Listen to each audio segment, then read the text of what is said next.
frente à vida, para que possam enfrentá-la com otimismo, sem mágoas ou revanchismo. Precisamos ir para outro local, diz o instrutor. Chegamos. É um prédio amplo, mas não tem características de hospital. A aparência é de uma escola. Está comigo também aquele seu aluno, William. Na frente da escola existe uma placa luminosa cuja mensagem é: Centro Espiritual de Treinamento Intensivo. Penetro no recinto caminhando por um grande corredor, com a nítida impressão de estar reconhecendo o local. Encontro-me com a roupa que usava na reunião. O instrutor é que está usando bata. Na porta da sala onde penetro, existe uma placa indicativa da atividade que aqui se desenvolve: supervisão. A sala parece pequena, mas apresenta o formato de um auditório. Sentamos os três. Sou informada de que vamos assistir a cenas monstruosas, disse William, em tom de brincadeira. As primeiras imagens mostram uma sala, com uma mesa longa e rústica, e ao seu redor, cadeiras bem fornidas. Mas somos nós que estamos lá. Vou tentar identificar quantos do nosso grupo estão lá. Segue-se a identificação dos médiuns. A câmara focaliza nosso grupo. Eu estou em uma segunda mesa. Fiquei curiosa. Porque estou separada da equipe. Na mesa grande você está de um lado e o instrutor do outro. Dirigem uma discussão sobre o perispírito, sendo o assunto exatamente o mesmo que foi descrito nessa reunião de hoje. Vocês discutem e nós na outra mesa anotamos. Tudo parece igual à reunião de hoje, estruturada ontem. Respondendo à minha indagação sobre a separação da equipe em duas mesas, ele adianta que existe a necessidade do conhecimento anterior, dos assuntos a serem desdobrados no dia seguinte. Então, segundo o preparo de cada um, alguns discutem e outros anotam. Essa separação é democrática. Aqueles que não dominam bem o assunto, e que não dispõem de tempo para pesquisas ou mesmo leituras atualizadoras, ficam no grupo secundário, observando e anotando, podendo fazer indagações no caso de dúvidas. É uma maneira de ordenar melhor o debate, tornando-o mais produtivo e objetivo. No entanto, isso não é suficiente. Os médiuns devem estudar pelo menos meia hora por dia. Agora ele vai mostrar o caso que estudamos, e que nos foi apresentado como objeto para debate, ontem à noite. Com isso quis mostrar a necessidade de um melhor preparo, não somente no dia da reunião, como no dia anterior, quando somos levados a estruturar o tema. O exemplo de ontem vai ser mostrado em filme. Um rapaz de aproximadamente 20 anos, caminha em direção a um helicóptero em movimento. O aparelho está parado no pátio, mas suas hélices giram aceleradamente.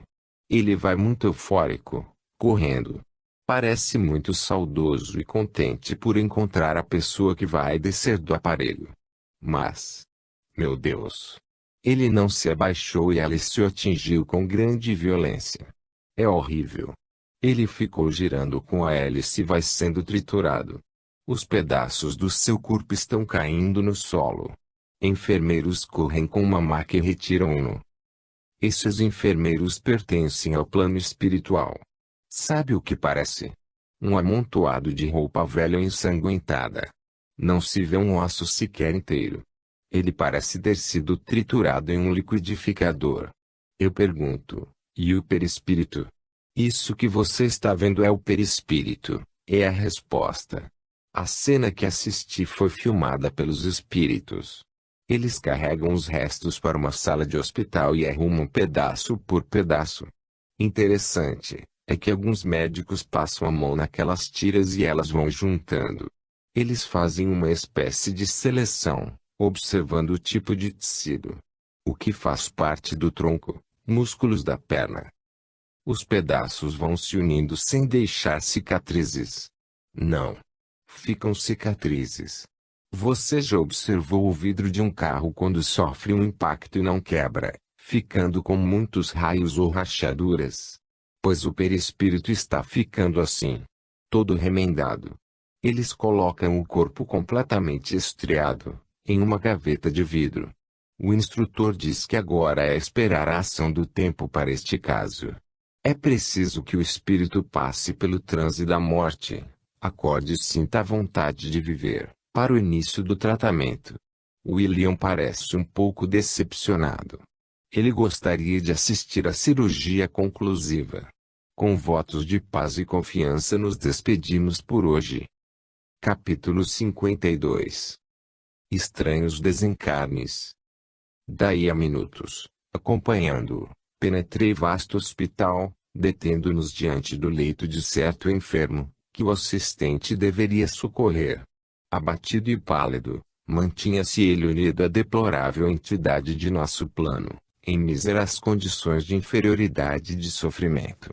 O doente, embora quase imóvel, acusava forte tensão de nervos, sem perceber, com os olhos físicos, a presença do companheiro de sinistro aspecto. Pareciam visceralmente jungidos um ao outro, tal abundância de fios tenuíssimos que mutuamente os entrelaçavam, desde o tórax à cabeça, pelo que se me afiguravam dois prisioneiros de uma rede fluídica. Pensamentos de um deles com certeza viveriam no cérebro do outro. Comoções e sentimentos seriam permeados entre ambos com matemática precisão. Espiritualmente, estariam, de contínuo, perfeitamente identificados entre si. Observava-lhes, admirado, o fluxo de comuns vibrações mentais. No mundo maior, André Luiz, capítulo 3, Pags 38 a 39. Estranhos desencarnes. Muito já discutimos sobre desencarne neste volume. Não propriamente o desencarne em seu instante de ocorrência. Mas, como em muitos casos esse instante cristaliza-se, qual fotografia estática na mente de milhares de espíritos que atravessam o túmulo nas mais variadas condições de consciência, há de se admitir que, estudando tais registros, aprofundamos os pormenores relativos a esses desencarnes. Verificamos logicamente que não existe um tipo padrão de desencarne, variando o evento, em tempo, gênero, intensidade dolorosa, técnicas empregadas, tipo de auxílio recebido.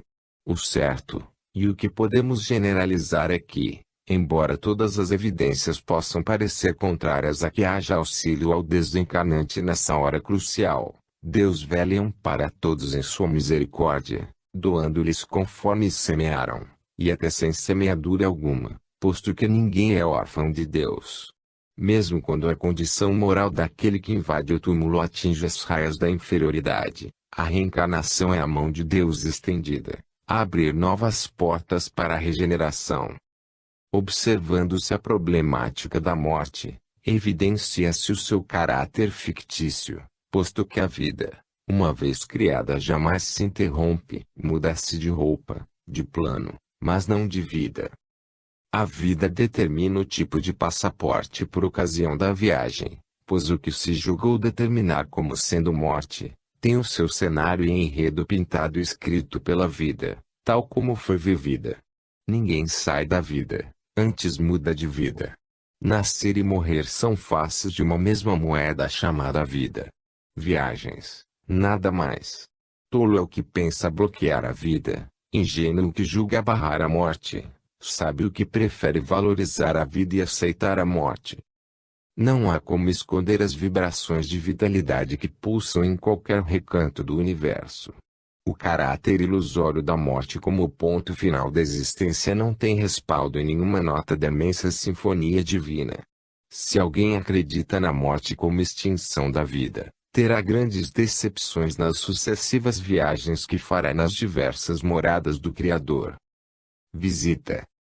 Estou me deslocando rapidamente para cima. Vejo as luzes da cidade diminuindo. Sinto as gotas de chuva que me tocam o rosto. Chovia. 2 companheiros seguem comigo. Percebo apenas as mãos deles que me apoiam. Estamos pousando.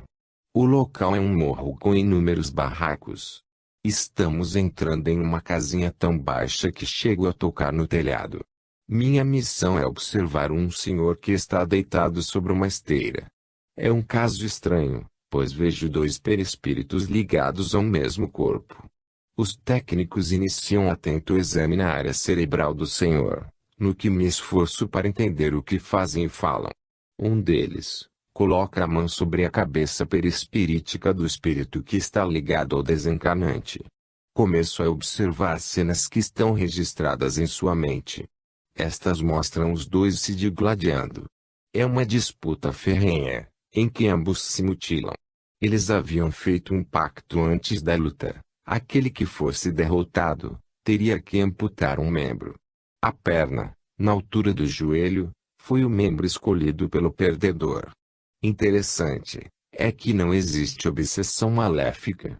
Apenas sintonia, sem a túnica da maldade, da vingança, da crueldade ou do ressentimento. Ambos respiram o mesmo clima psíquico, independência total um do outro. Aparentam ser dois espíritos abrigados em um mesmo corpo. Na presente encarnação, o corpo físico do Senhor, que se apresenta magrinho, pois alimenta dois perispíritos, sofreu um acidente na firma onde trabalhava, quando um caminhão lhe esmagou a perna. Tal ocorrência repetiu-se em seu companheiro, mutilando a ambos. A separação para esses dois irmãos representará a morte real para o encarnado, e a morte aparente, não menos real, para o seu inquilino. Os instrutores estão aplicando passes para afastar o perispírito imantado do idoso. É um verdadeiro sanduíche. O perispírito do idoso, que se situa um pouco acima do seu corpo, deslocado pelos passes, o seu corpo físico, e o perispírito do seu companheiro.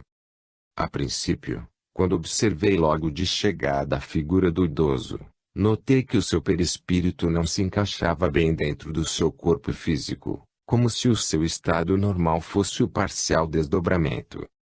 Quando esse senhor desencarnar, permanecerá unido ao companheiro até a próxima encarnação? No momento em que o corpo físico desfalecer, os dois serão amparados como desencarnantes, pois este é o estado real de ambos. Quero saber se os técnicos vão separá-los por cirurgia, ou ambos vão ficar juntos até nova encarnação. Eles vão ficar juntos, pois existe um pacto entre eles para não se separarem, mesmo após a morte. Aqui são duas mentes funcionando como uma só. Os técnicos não podem quebrar esse vínculo, mesmo porque não existe a maldade ou a perversidade mantendo-os. O que é afinidade? Estão unidos porque gostam dessa união. O pacto foi muito forte, e mesmo com os recursos magnéticos que poderiam separá-los, isso seria temporário, pois a sintonia de ambos acabaria por uni-los novamente. Vão continuar assim ligados, a não ser que alguém interceda por eles, separando-os. Aqui existe o respeito pelo livre-arbítrio, e se houver necessidade, renascerão chifópagos, ou a depender da quebra do pacto, gêmeos univitelinos. Vejo agora que o perispírito do Senhor se distanciou um pouco do corpo, entrando em estremecimento, como se sentisse convulsões. O perispírito do seu companheiro parece imitá-lo em todos os gestos, parecendo agonizar. Por isso não podem separá-los. O velho está na iminência do desencarne, já atingiu o pré-coma, o mesmo ocorrendo com o seu perispírito. Vamos assistir ao desencarne, por isso estão afastando um pouco o perispírito do acompanhante. Nesse barraco só existe uma senhora muito idosa, que está adormecida. O instrutor pede que eu coloque a mão sobre a cabeça do espírito que está ligado ao idoso. Isso afrouxará um pouco os laços a que ambos se prendem. Ele também atingiu o pré-coma, e insisto em dizer que assisto a um duplo desencarne, coisa que jamais eu tinha pensado existir. O trabalho aqui está em fase final e o instrutor me convida para visitar um outro local, para assistirmos a mais um desencarne.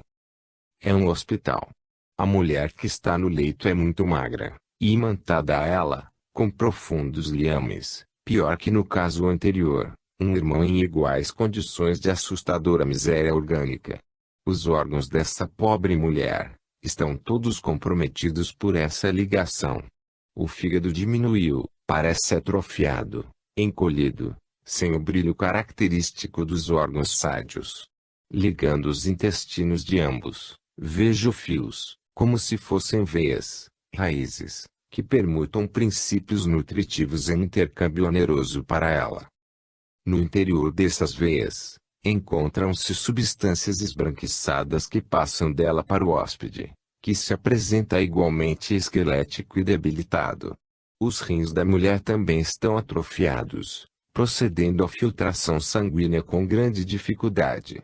O baço faz esforços para fabricar elementos sanguíneos e não consegue. O coração bate tão vagarosamente que as veias e artérias quase não circulam a massa sanguínea já desidratada. Os cérebros de ambos se interpenetram através dessas raízes e veias de que lhe falei. Vejo na cama uma espécie de tabuleta descrevendo o quadro como processo infeccioso, septicemia, sem possibilidades de uma reação orgânica favorável. Como o coração e o cérebro ainda trabalham, os médicos ministram soro, que não surte nenhum efeito. Explica o instrutor, que assistimos a um desencarne por subjugação e vampirização, em que o vampiro sofre o mesmo processo patológico que impõe à sua vítima. Ele está debilitado, sofrido e sem reações.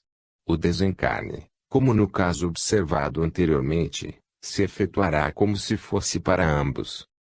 Nesse processo obsessivo, o obsessor, não encontrando nenhuma reação ao seu assédio, antes estabelecendo perfeita sintonia, aprofundou a sua invasão, caracterizando uma simbiose plena, onde ambos se parasitam e se vampirizam.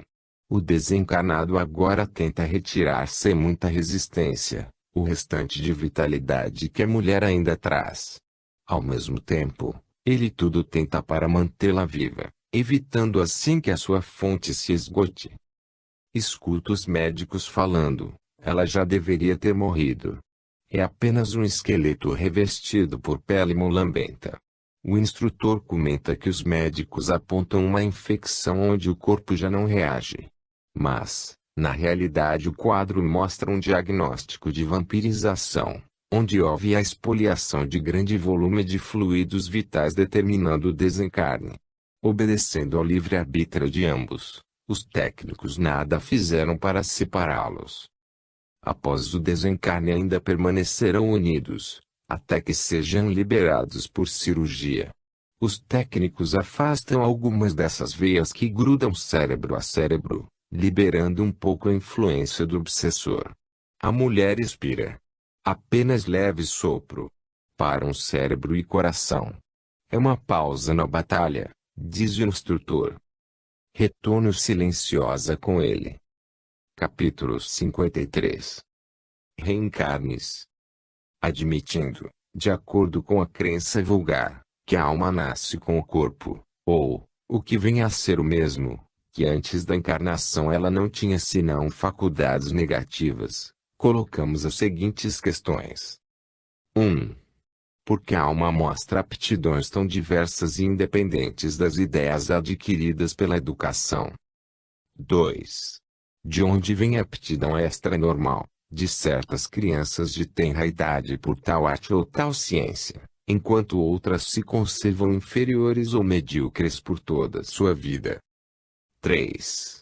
De onde provém para alguns, as ideias inatas ou intuitivas que não existem em outros. 4. De onde vêm, em certas crianças, os instintos precoces de vícios ou de virtudes, os sentimentos inatos de dignidade ou de baixeza, que contrastam com o meio em que nasceram. 5.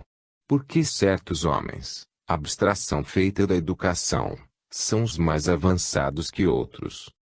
6. Porque há selvagens e homens civilizados.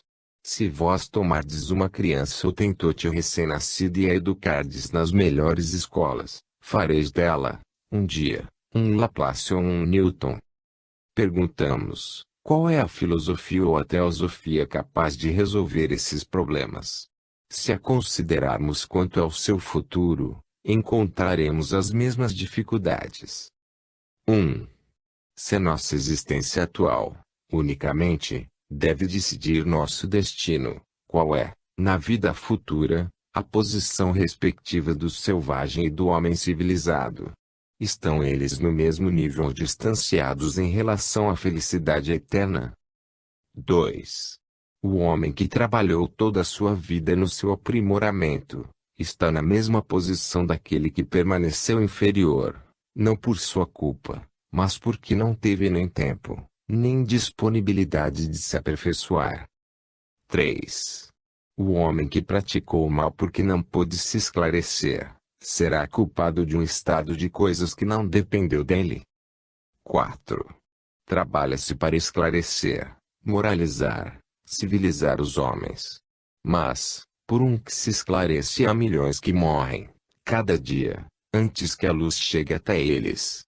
Qual o destino destes últimos? Serão tratados como réprobos. No caso contrário, que fizeram para merecerem estar na mesma categoria que os outros? 5. Qual o destino das crianças que morrem em tenra idade, antes de poderem fazer o bem ou o mal?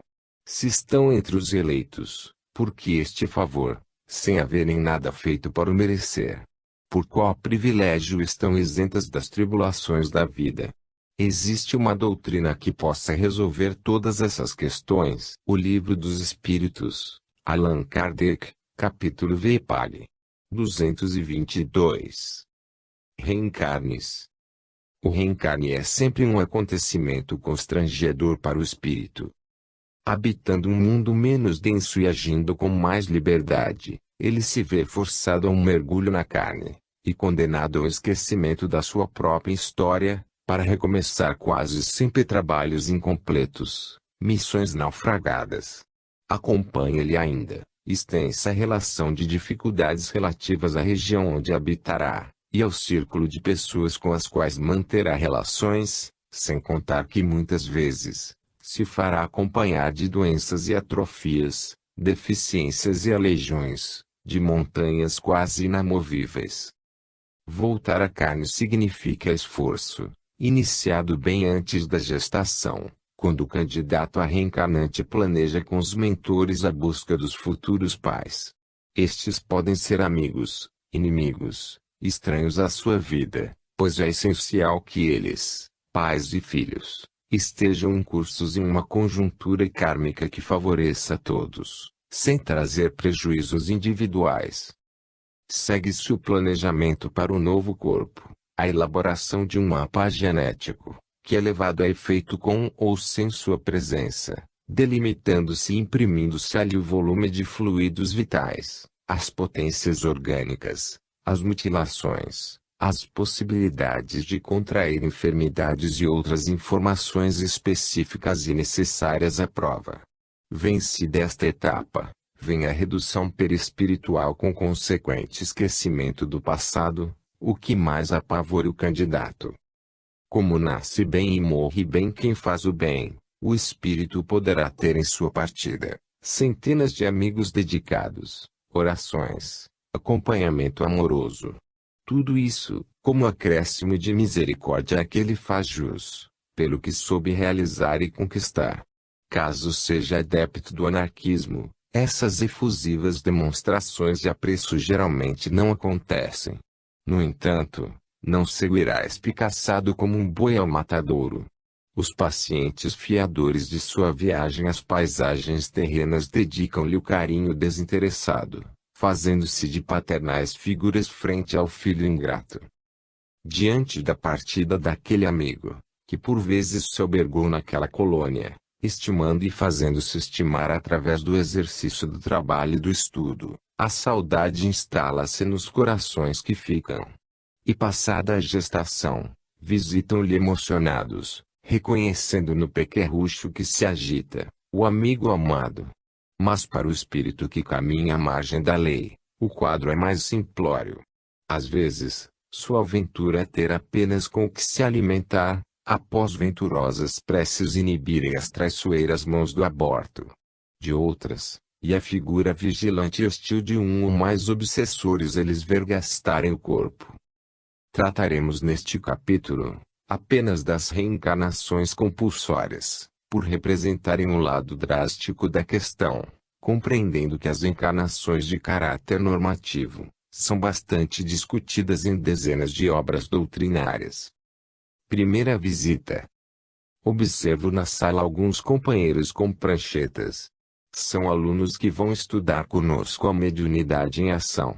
No grupo há moças e rapazes que observam atentamente tudo o que ocorre na reunião mediúnica.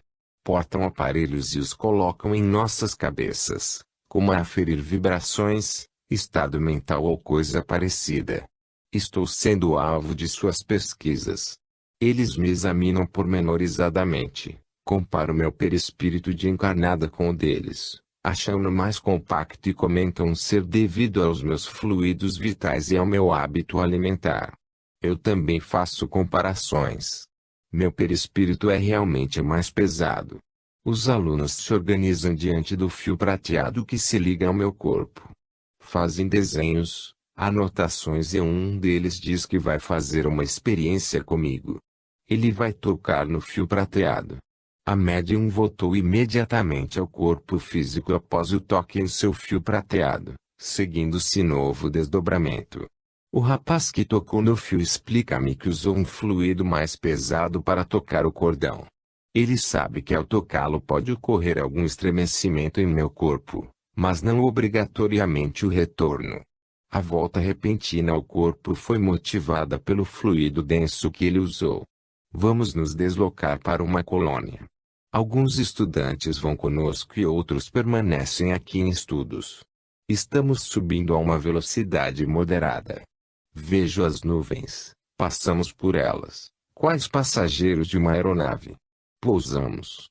O instrutor informa que esta colônia se situa em cima do Rio de Janeiro, e que nos deteremos em um departamento em especial. À minha frente encontra-se um muro, com forte portão fabricado com uma substância parecida com o ferro. Ele se abre ao toque do instrutor. Não é qualquer pessoa que consegue abri-lo. Existe uma espécie de célula, pequeno ponto luminoso, que parece responder às impressões digitais dele, ou à sua condição mental, favorecendo a abertura. No interior, os primeiros pavilhões formam um semicírculo, e se destinam ao atendimento emergencial de suicidas, enfermos graves que aqui são acolhidos, separados conforme os sintomas.